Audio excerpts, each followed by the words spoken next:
Hello বন্ধুরা, আমি অমিত আছি তোমাদের সঙ্গে। আর তোমরা শুনছো ভৌতিক কথা, কিছু অনুভূতি এমন যা তোমাদেরও হতে পারে। সঙ্গে রয়েছে নেহা। বন্ধুরা, আজকে তোমরা শুনতে চলেছ তিনটি ঘটনা, এবং তিনটি ঘটনায় একদম তিন রকম। প্রথমটা দীঘার হোটেলে গিয়ে একটা ভয়ঙ্কর কিছু ঘটেছিল সেই নিয়ে। দ্বিতীয়টা একজনের সুইসাইড নিয়ে। আর তৃতীয়টা একটা লিফটকে কেন্দ্র করে। তিনটি ঘটনায় আজকে তোমরা একদম ভিন্ন স্বাদের শুনতে চলেছ। তো আর দেরি করো না, সিট বেল্ট বেঁধে নাও। এখন আমরা পাড়ি দেব ভূতের রাজ্যে। অবশ্যই সাবস্ক্রাইব করে পাসপোর্ট করে নাও। চুপটি করে বসে পড়ো, কানে হেডফোনটা টুক করে গুজে নাও, নাহলে আমাদের অসুবিধে হতে পারে। কি গুজে নিয়েছো তো? চলো এবার আমরা পাড়ি দিই ভূতের রাজ্যে। হাই অমিতদা, আশা করি তুমি ভালো আছো আর এখন ঘুমিয়ে আছো। আজকে তোমাকে একটা ঘটনা শেয়ার করতে চাইছি। ঘড়িতে বাজে রাত 2:45।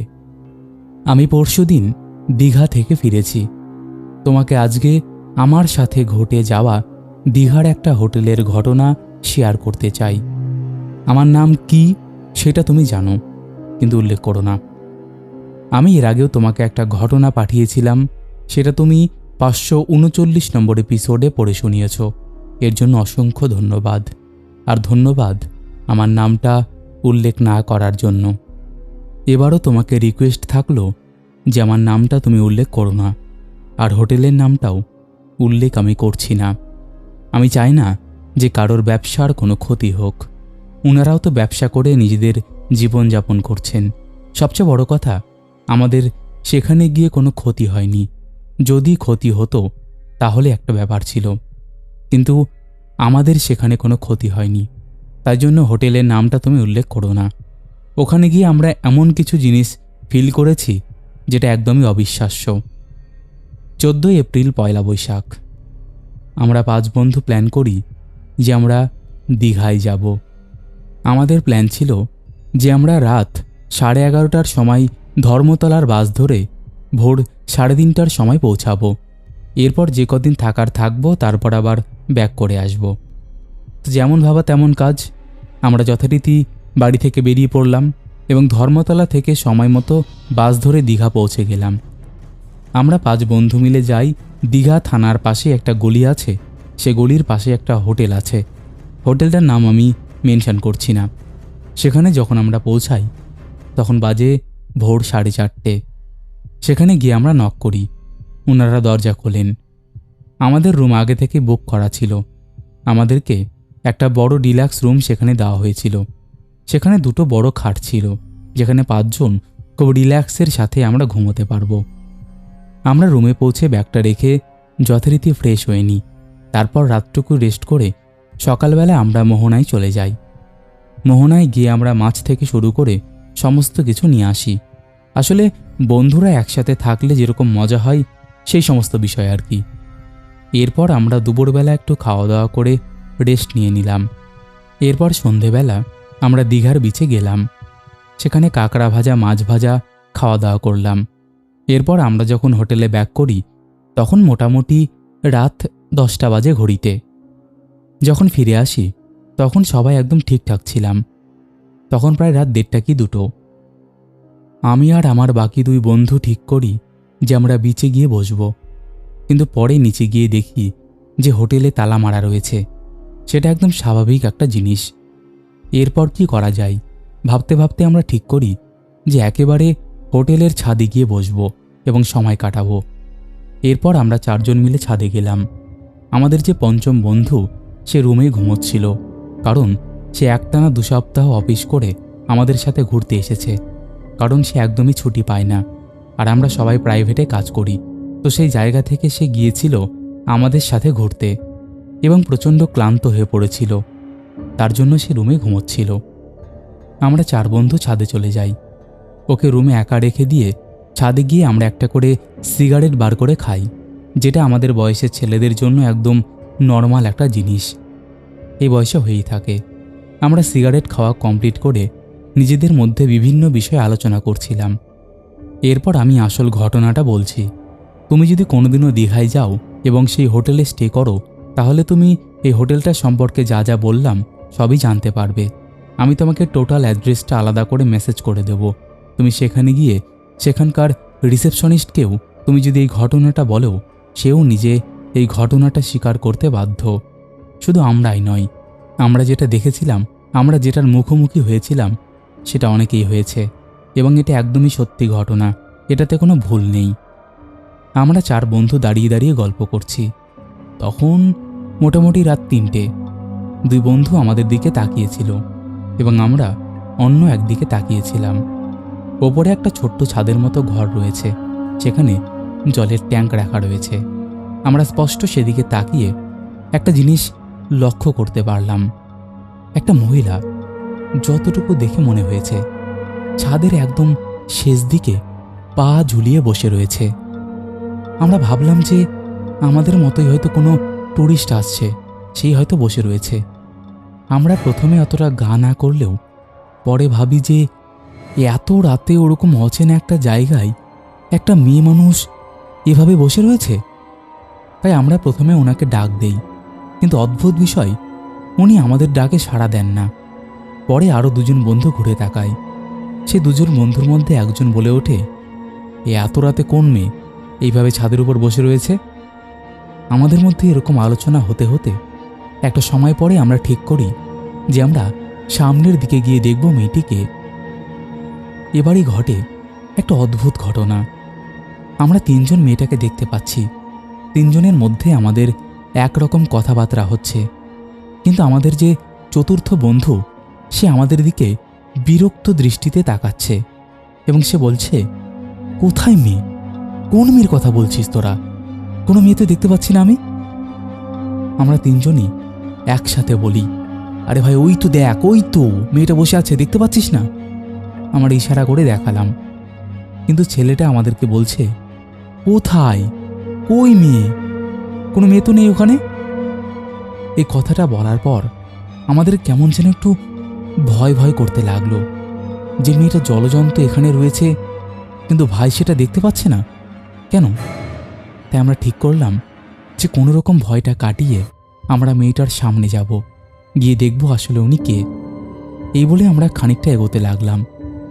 আমরা দূর থেকে একটা স্পষ্ট মহিলাকে দেখতে পেয়েছিলাম, কিন্তু সামনে যেতেই মোটামুটি যখন 4-5 ফুট দূরত্বে, তখন দেখলাম ওখানে কেউ নেই। দেখতে না পেয়ে আমরা প্রচণ্ড ভয় পেয়ে যাই। সেটা একদম স্বাভাবিক, আর আমরা প্রচণ্ড সাহসী মানুষ একেবারেই নয় যে আমরা বলবো আমরা ভয় পাইনি বা কিছু। আমরা প্রচণ্ড ভয় পেয়েছিলাম অমিতদা। দূর থেকে দেখতে পাচ্ছি একটা মেয়ে বসে রয়েছে, অথচ সামনে গিয়ে দেখছি সেখানে কেউ নেই। এটা সত্যি প্রচণ্ড ভয়েরই একটা জিনিস। এবার ওখান থেকে আমরা 4 জনই ঘরে চলে আসি। আমাদের মধ্যে 4র্থ বন্ধুটি প্রচণ্ড রেগে যায় যে মেয়েটিকে দেখতে পাইনি। সে বলে, তোরা 3 জন মিলে আমাকে ভয় দেখানোর চেষ্টা করছিস, তাই তো? তারপর আমরা নিচে চলে আসি এবং আমাদের রুমে ঢুকে পড়ি। এরপর আমরা সারাটা রাত জেগে কাটিয়েছি। যে 4র্থ বন্ধুটি কোনো কিছু দেখতে পায়নি, আর আমাদের সেই বন্ধুটি যে ওপরে যায়নি, অর্থাৎ যে ছাদে যায়নি, ওরা 2 জনই একমাত্র ঘুমিয়েছিল। আমরা যারা 3 জন মেয়েটাকে দেখেছিলাম তারা কেউই ঘুমোতে পারিনি। আমরা শুয়ে শুয়ে ভোর হওয়ার অপেক্ষা করছিলাম। ভোর 5টা-6টা নাগাদ আমরা বিছানা থেকে উঠে পড়ি। তারপর 3 জন মিলে যাই রিসেপশনে। গিয়ে সেখানে দেখি তখনও অবধি কেউ আসেনি। 7টা নাগাদ রিসেপশনের ম্যাডামটি আসলেন। উনি আসতেই আমরা ম্যাডামকে জিজ্ঞেস করলাম যে, ম্যাডাম, আপনাদের হোটেলে কি এমন কেউ আছে যিনি রাত্রিবেলা ছাদে উঠে বসে থাকে? কারণ ওনাকে কাল রাত্রে আমরা দেখেছি। কোনো ট্যুরিস্ট বা কেউ কি ছাদের মধ্যে গিয়েছিল? তিনি মহিলা ছিলেন একজন, তিনি জলের ট্যাঙ্কির পাশে বসেছিলেন। তখন তিনি প্রথমে ডিনাই করেন যে, না স্যার, এরকম তো কোনো ব্যাপার নেই। আমাদের কোনো স্টাফ বা কোনো মহিলা একা একা ছাদে ওঠে, একা একা ছাদে অত রাতে যাবেই বা কেন? স্যার, আপনারা কি ছাদে গিয়েছিলেন? তখন আমরা বলি যে হ্যাঁ, আমরা ছাদে গিয়ে প্রায় ঘন্টাখানেক ছিলাম। ফিরে আসার কিছু সময় আগে আমরা দেখতে পাই একটা মহিলা ছাদের ওপর জল ট্যাঙ্কের পাশে পা ঝুলিয়ে বসে রয়েছে। আমরা যেই কথা বলতে যাব সেই মুহূর্তে দেখি যখন আমরা 4-5 ফুট ডিস্টেন্সের মধ্যে গিয়েছি, মহিলাটা হঠাৎ করে সেখানে নেই, অর্থাৎ মনে হচ্ছিল যে উনি গায়েব হয়ে গেছেন। এবার আপনিই বলুন যে সেই মহিলাটি কে? প্রথমে রিসেপশনিস্ট মহিলাটি বারণ করে দেয় যে সে কিছু জানে না, কিন্তু এটাও বলেন যে স্যার, আপনাদের কোথাও ভুল হয়েছে, এখানে এরকম কেউ নেই যে রাত্রিবেলা পা ঝুলিয়ে বসে থাকবে। আমরা ওনাকে প্রচুর ফোর্স করি, ওনাকে আমরা বলি যে আমাদের একার ভুল হতে পারে, কিন্তু আমরা 3 জন মানুষ একসাথে দেখেছি, 3 জনের তার ভুল হতে পারে না একসঙ্গে। আপনি সত্যি কথাটা বলুন, আপনি নির্ভয়ে বলুন, আমরা কাউকে কিছু বলবো না। তবুও তিনি প্রথমে বলতে চাইছিলেন না। এরপর আরও অনেকক্ষণ ধরে ওনাকে জোরাজুরি করার পর উনি শেষে স্বীকার করেন। এই ঘটনার 2.5 বছর আগে একজন কাপেল এসেছিল, ছেলে এবং মেয়ে। ম্যারিড কি আনম্যারিড জানি না, কিন্তু কোনো একটা কারণবশত মেয়েটি সুইসাইড করে। তারপর থেকে মেয়েটি ওখানে রাত হলেই পা ঝুলিয়ে বসে থাকে, কিন্তু কারোর কোনোদিনও কোনো ক্ষতি করে না। এবং শুধু আমরাই নয়, ওখানে যারা ছাদে গিয়ে বসেছে বা থেকেছে তারা প্রত্যেকেই মেয়েটিকে দেখতে পেয়েছে। এরপর আমরা মহিলাটিকে বললাম যে আপনারা কেন কোনো স্টেপ নিচ্ছেন না? এভাবে তো মানুষজন এসে ভয় পাচ্ছে, এতে তো আপনাদেরই নাম খারাপ হচ্ছে। যেরকম আমরা ভয় পেয়েছি কালকে, আমরা সারাটা রাত ঘুমোতে পারিনি। এরকম তো সব মানুষের সাথেই মোটামুটি হচ্ছে, তবে আপনারা কিছু ব্যবস্থা করুন এর জন্য। তবে উনি এই কথার উত্তরে বললেন উনি ওইখানটাতে থাকেন, কিন্তু কোনোদিনও কারো ক্ষতি করেননি, উনি ওখানে নিজের মতো থাকেন। এই ঘটনাটা জানার পর দাদা, আমরা ওখানে আর এক রাতও থাকার চেষ্টা করিনি বা সাহস দেখাইনি। বেলা 11:30টার মধ্যে আমরা সেই হোটেল ছেড়ে দিই এবং অন্য একটা হোটেলে গিয়ে আমরা সেই রাতটা থাকলাম। নিজেদের বাড়ি চলে আসলাম পরের দিন সকালে। সত্যি বলতে দাদা, এটা আমার জীবনের সবচেয়ে সেরা একটা এক্সপিরিয়েন্স ছিল। এর আগে যে ঘটনাটা তোমাকে পাঠিয়েছিলাম তাকে আমি চিনতাম, এটা তোমাকে আমি বলেছি, কিন্তু এই ঘটনাটা যেটা আমার সাথেই ঘটেছে সেটা সত্যি বাকি ঘটনার তুলনায় আলাদা। কারণ আমি এতটাই ভয় পেয়ে গিয়েছিলাম যে আমি বাড়িতে আসার পর আমার 3-4 দিনের মতো জ্বর ছিল। শুধু আমি বলবো না, আমার বাকি 2 বন্ধু নিমাই ও সহদেব, ওদের শরীরও খুব খারাপ করেছিল। সমীরণ ঘুমিয়েছিল, আরেকজন বন্ধু আছে দীপ, সে কিচ্ছু দেখতে পায়নি। ঘটনাটি তোমার ভালো লেগে থাকলে ভৌতিক কথা চ্যানেলে অবশ্যই পড়ে শুনিও, সবার সাথে শেয়ার করো। Thank you so much. তো বন্ধুরা, এই ছিল দীঘার একটা হোটেলে গিয়ে ঘটে যাওয়া ভয়ঙ্কর ঘটনা। দীঘার হোটেলে যে এমন প্রায়শই ঘটে চলে সেটা তোমরা সবাই কম বেশি জানো, কারণ এই দীঘার হোটেল নিয়ে আমরা প্রচুর ঘটনা শেয়ার করেছি আমাদের এই পরিবারের সাথে। তোমরা অবশ্যই সতর্ক হয়ে যেও। আর পাবলিকালি আমরা কোনো হোটেলের নাম বলতে পারি না, সেটা আমাদের রুলসের বাইরে। তাই জন্যই তোমাদেরকে বলবো, তোমরা অবশ্যই নিজেরা একটু খোঁজ খবর নিয়ে তারপরে সেই হোটেলে থেকো। আর যে কোনো সস্তার হোটেলে থেকো না অ্যাটলিস্ট, কারণ সস্তার হোটেলে যদি তোমরা থাকো তাহলেই নাকি শুনেছি এমন ঘটনা প্রায়শই হয়। যদিও আমি কখনো বাইরে যাই না বা বাইরে থাকি না, তাই হোটেলেও আমি কখনো উঠিনি, তাই এই বিষয়ে আমার কোনো এক্সপিরিয়েন্স নেই। তো তোমরা অবশ্যই এটা মেনটেন করে চলো। যাই হোক, আর কথা বাড়াচ্ছি না, আমরা তাড়াতাড়ি চলে যাব পরের ঘটনায়। কিন্তু এখনও যারা এই পরিবারে যুক্ত হওনি তারা যুক্ত হয়ে যাও, বেশি বেশি করে শেয়ার করে দাও, যাতে আমরা তাড়াতাড়ি এই পরিবারটাকে অনেক দূরে নিয়ে যেতে পারি। চলো, আর কথা বাড়াচ্ছি না, এবার আমরা শুরু করছি পরের ঘটনা। হাই অমিতদা, আমি কলকাতা থেকে বলছি। আশা করি তুমি খুব ভালো আছো, তোমার পরিবারের সবাই খুব ভালো আছে। আমি ভৌতিক কথা পরিবারের একজন সদস্য। তোমাকে একটা ঘটনা পাঠাচ্ছি, কিন্তু কিছু ব্যক্তিগত কারণের জন্য আমি এখানে আমার নাম এবং কোথায় ঘটনাটা ঘটেছে সেটা উল্লেখ করলাম না, কিছু মনে করো না প্লিজ। এই বলে আর কথা বাড়ালাম না, চলো এবার ঘটনায় যাওয়া যাক। আজ থেকে প্রায় 7 বছর আগের ঘটনা এটা। তখন আমার বয়স 11 কিংবা 12 বছর হবে। তো সেই সময় আমার বাড়ির থেকে কিছু দূরে একটা দিদা থাকতো, বেশিও দূরে না। ওনার বাড়ি আমার বাড়ি থেকে 3-4 পা হাঁটলেই। দিদা দাদু ছিল এবং তার 2 ছেলেও ছিল, তাদেরকে আমি মামা বলে ডাকতাম। ওনারা ছিলেন আমাদের প্রতিবেশী। দাদুটার একটা খুব বাজে স্বভাব ছিল, উনি খুব তাস খেলতেন, তার প্রচণ্ড নেশা ছিল তাস খেলার। তো একদিন আমার মামা মানে ওই দাদুর ছেলের প্রচণ্ড জ্বর আসে, আর ওই দাদুটার কোনো পাত্তাই নেই। সে তাস খেলার জন্য বেরিয়ে গেছে তো গেছেই। সে তাস খেলে বাড়ি ফেরে, তো তখন রাত মোটামুটি 1টা বাজছে। সুতরাং তুমি বুঝতেই পারছো যে তার তাস খেলার নেশাটা কতটা পরিমাণ ছিল। তো তখন দিদা প্রচণ্ড ঝামেলা করে দাদুর সাথে। ঝামেলাটা এতটাই চরম পর্যায়ে পৌঁছে গিয়েছিল যে দিদা সেদিন রাতে আত্মহত্যা করে। আত্মহত্যা করে প্রচণ্ড বাজেভাবে সে নিজের গায়ে কেরোসিন তেল ঢেলে পুড়ে মরে গিয়েছিল।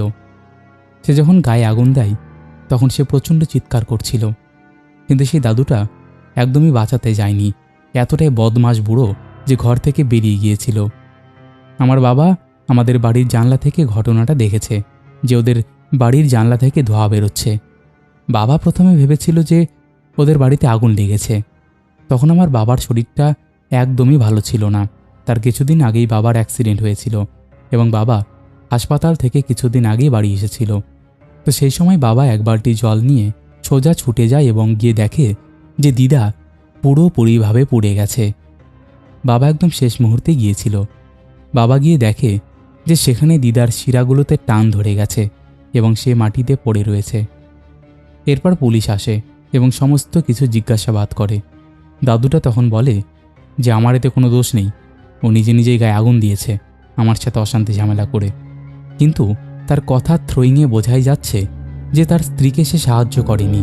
যদি সাহায্য করত তাহলে হয়তো সে বেঁচে যেত। এরপরে শ্মশানের দাহ কাজ সম্পূর্ণ করা হয়। তখন অবধি সমস্ত কিছু ঠিকঠাকই ছিল। এখানে একটা কথা বলে রাখি, সেই দিদা আমাকে প্রচণ্ড ভালোবাসত। আমার মা যদি কখনো বাড়ি থেকে কোথাও যেত আমাকে সেই দিদার কাছে রেখে যেত। আমি ওনার বাড়িতেই খাওয়া দাওয়া করতাম, সবই করতাম। সে আমাকে প্রচণ্ড ভালোবাসত। তার মরার 3-4 দিন পর থেকে আমার সাথে শুরু হয় অদ্ভুত অদ্ভুত ঘটনা। দাদা তোমাকে আর কি বলবো সেই বিষয়ে। রাত্রিবেলা কি হয়েছে, আমি একদিন 3:30 বাজে শুয়ে রয়েছি। সে সময় আমি দেখতে পাচ্ছি যে জানলার বাইরে কেউ একটা দাঁড়িয়ে রয়েছে। আমি স্পষ্ট এটাও দেখতে পেলাম যে তার মুখ পুরোপুরিভাবে পুড়ে গেছে। তার মুখমণ্ডল কিছুই বোঝা যাচ্ছে না, কিন্তু এতটুকু বোঝা যাচ্ছে তার মুখ পুরো পুড়ে গেছে। তার মুখে ঘায়ের মতো পচে মাংস ঝরে পড়ছে। আমার প্রচণ্ড ভয় লাগে ওনাকে দেখে। আমি ভয়ে নড়াচড়া করাও বন্ধ করে দিয়েছিলাম। আমার মুখ থেকে কোনো কথা বেরোচ্ছিল না। আমার মনে হচ্ছিল কেউ যেন আমার মুখটা চেপে ধরে রেখেছে। আমাকে খাটের সাথে কেউ যেন আঠার মতো আটকে দিয়েছে।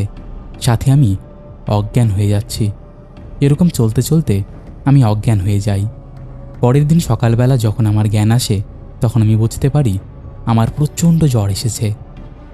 আমাকে মা যথারীতি ওষুধ দেয়। আমি মাকে সমস্ত ঘটনা বলি, কিন্তু আমার মা বিশ্বাস করে না। মা আমাকে আশ্বাস দেয় যে আমার সাথে তেমন কিছুই হয়নি। কিন্তু এরপর থেকে আমার সাথে আরও অদ্ভুত অদ্ভুত ঘটনা ঘটতে শুরু হয়। আমি দেখি সেই অদ্ভুত অবয়বটি আমার ঘরে ঢুকে গেছে, আমার মাথার আশেপাশে ঘুরছে। এরকম জিনিস আমি দেখতে পাই। আমি দেখি আমার সামনে দিয়ে হাঁটাচলা করছে, আমার মাথার সামনে দাঁড়িয়ে রয়েছে, আমার দিকে তাকিয়ে তাকিয়ে হাসছে। এই সমস্ত ঘটনা আমি মাকে বলি, কিন্তু আমার মা তখনও বিশ্বাস করে না। এরপর আস্তে আস্তে জিনিসটা আরও ভয়ঙ্কর দিকে এগোতে থাকে।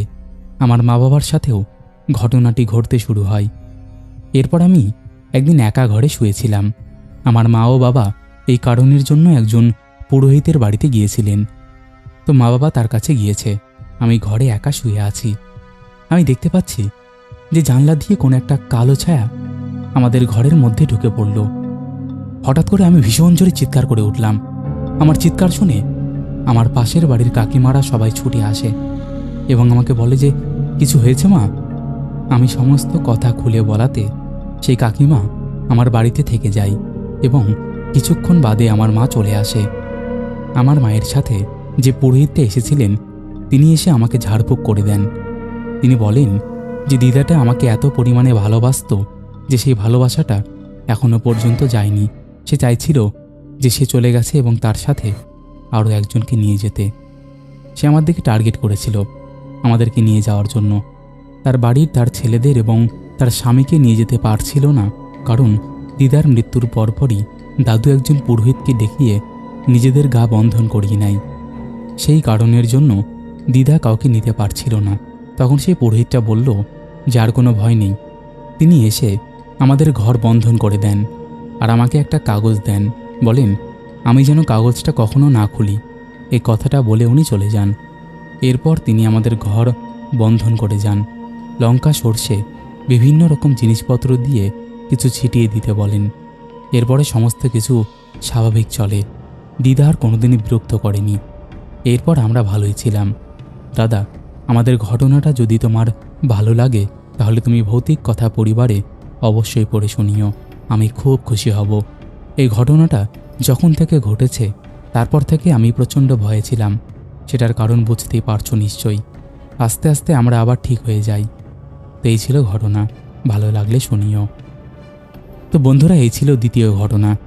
দ্বিতীয় ঘটনাটাও কেমন অদ্ভুত ধরনের। আশা করছি এই ঘটনাটিও তোমাদের ভালো লেগেছে।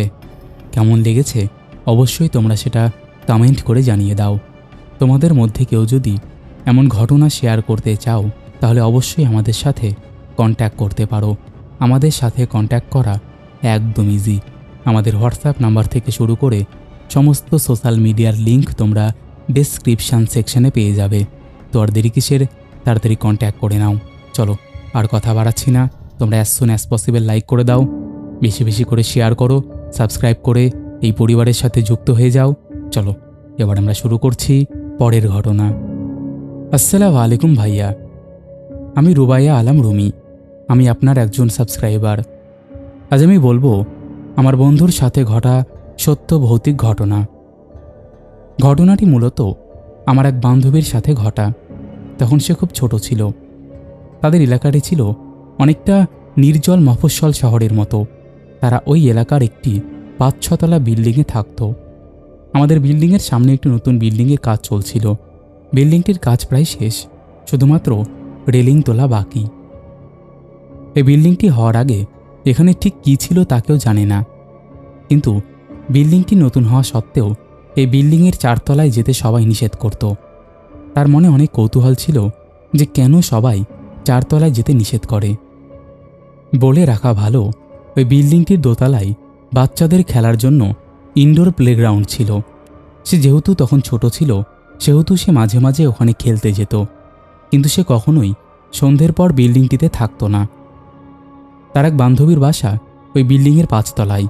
তার আম্মু যেহেতু ভৌতিক কোনো কিছু বিশ্বাস করতো না সেহেতু তার আম্মু বলল, ঠিক আছে, তুমি তোমার বন্ধুর বাসায় যাও, কিন্তু সন্ধ্যের আগে বাড়ি চলে আসবে। তখন যেহেতু শীতকাল তাই দিনও ছিল ছোট। তার বন্ধুর বাসা থেকে বের হতে হতে মাগরিবের আজান পড়ে গেছে। বিল্ডিংটিতে ২-৩ জন ভাড়াটিয়া ছাড়া আর কেউ থাকতো না। ৪ তলা পুরো ফাঁকা ছিল। সে লিফটে উঠল নিচে নামার জন্য, কিন্তু লিফট হঠাৎ ৪ তলায় থামল। থামার পর লিফটের ডোর আর বন্ধ হচ্ছে না তো হচ্ছেই না। তাই সে ভয়ে ভয়ে লিফটের থেকে বের হলো সিঁড়ি দিয়ে নামার জন্য। আশেপাশে কোনো লাইট বা আলো ছিল না, পুরো অন্ধকার। সে বের হওয়ার পরে এমন একটা জিনিস দেখল যেটা দেখার জন্য সে মোটেও প্রস্তুত ছিল না। রেলিং তখনও তোলা হয়নি। সে দেখল অনেক লম্বা একটা লোক কালো কুচকুচে কোট পরে রেলিংয়ের জায়গাটায় দাঁড়িয়ে আছে।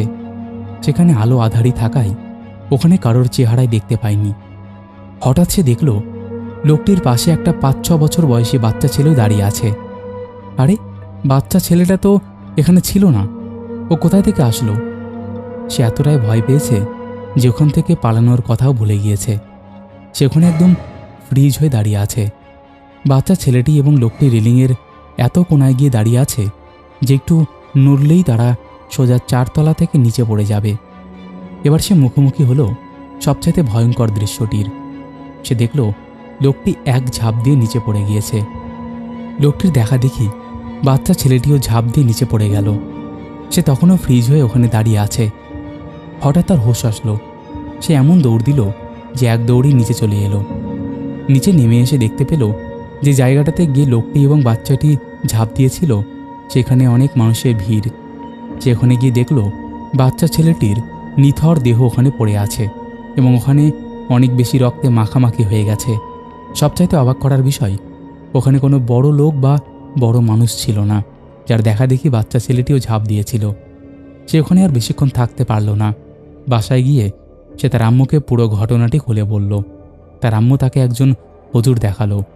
হুজুর বললেও ওই লোকটি হয়তোবা একটা খারাপ জিন ছিল, আর সে বেশি সময় ওই লিফটের মধ্যেই থাকে। সন্ধ্যের পর ওখানে আসাই খারাপ জিন বাচ্চা ছেলেটিকে আছড় করে এবং এই কাজ করতে বাধ্য করে। হুজুর তাকে কিছু পানি পড়া এবং দোয়া দুরুদ দিয়েছিলেন। এই ঘটনার পর সে প্রায় 2 মাস বাসা থেকে বের হয়নি। এই জন্যই হয়তো বলে সন্ধ্যের পর বাচ্চাদের বাইরে বের হতে নেই। ধন্যবাদ ভাইয়া। এটাই ছিল আমার বন্ধুর সাথে ঘটা ভৌতিক ঘটনা। ভালো লাগলে পড়ে শুনিও। তো বন্ধুরা, এই ছিল আজকের তিনটি ঘটনা। আশা করছি 3টি ঘটনায় তোমাদের দারুণ লেগেছে। কেমন লেগেছে তোমরা অবশ্যই সেটা কমেন্ট করে জানিয়ে দাও। তোমাদের মধ্যে এখনও যারা এই পরিবারে যুক্ত হওনি তারা যুক্ত হয়ে যাও। আর কোন ঘটনাটা সবথেকে বেশি ভালো লেগেছে সেটাও তোমরা কমেন্ট করে জানিয়ে দাও। চলো আর কথা বাড়াচ্ছি না, এবার আমরা শুরু করছি শাউট আউট পর্ব। শেষের এপিসোডে ফার্স্ট কমেন্ট করেছে সোমা দাস। লিখেছে, ভাই ঘটনাগুলো বড্ড বেশি ভালো লাগলো। শুধু এই ধরনের ঘটনা না, সব ধরনের ঘটনাই আমরা সবাই শুনতে চাই। একদম। সেকেন্ড কমেন্ট করেছে এসকে বশির। লিখেছে, এসে গেছি দাদা। থার্ড কমেন্ট করেছে লালটু ডলুই। লাভ লাভ রিয়াক দিয়েছে। তারপরে কমেন্ট করেছে অনিকেত কুণ্ডু, বিশ্বজিৎ দাস, সোমা রয়, বাদশা গেমিং। লিখেছে, আজ আমার বার্থডে, একবার প্লিজ হ্যাপি বার্থডে বলো। হ্যাপি বার্থডে বাদশা। এরপরে কমেন্ট করেছে শুভ বেরা। লিখেছে, আমার ভাগনার নামটা বলো। সৈনক। হ্যালো সৈনক। তারপরে কমেন্ট করেছে রেখা পাসমান, দীপশ্রী দাস, সৌরভ সাহা, ইউজার আরিফ, বাদশা গেমিং, রাকেশ, সুমিত ঘোষ, সৌরভ তিতিক্ষা। লিখেছে, চলে এসেছি দাদা, আমার উডবিকেও একবার ভয়টা দেখিয়ে দিই। Thank you.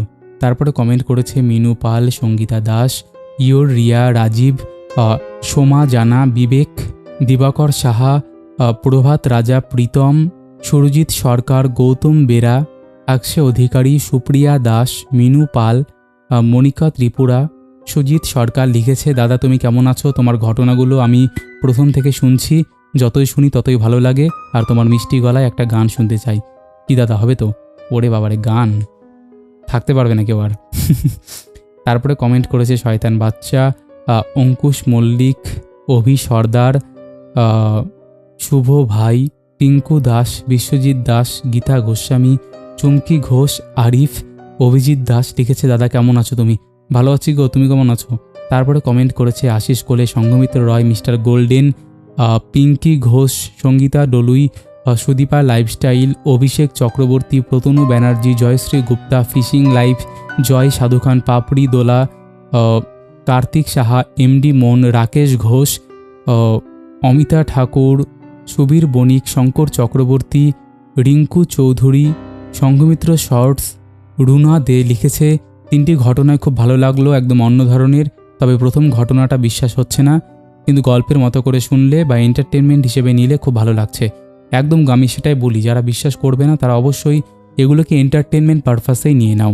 তারপরে কমেন্ট করেছে নিতু কুমার, সুদেশনা চ্যাটার্জি, স্বপ্না সাহা, এরকম আরও অসংখ্য প্রিয় মানুষেরা আমাদের শেষের এপিসোডে কমেন্ট করেছে, যাদের কমেন্ট আমি আর চাইলেও পড়তে পারছি না।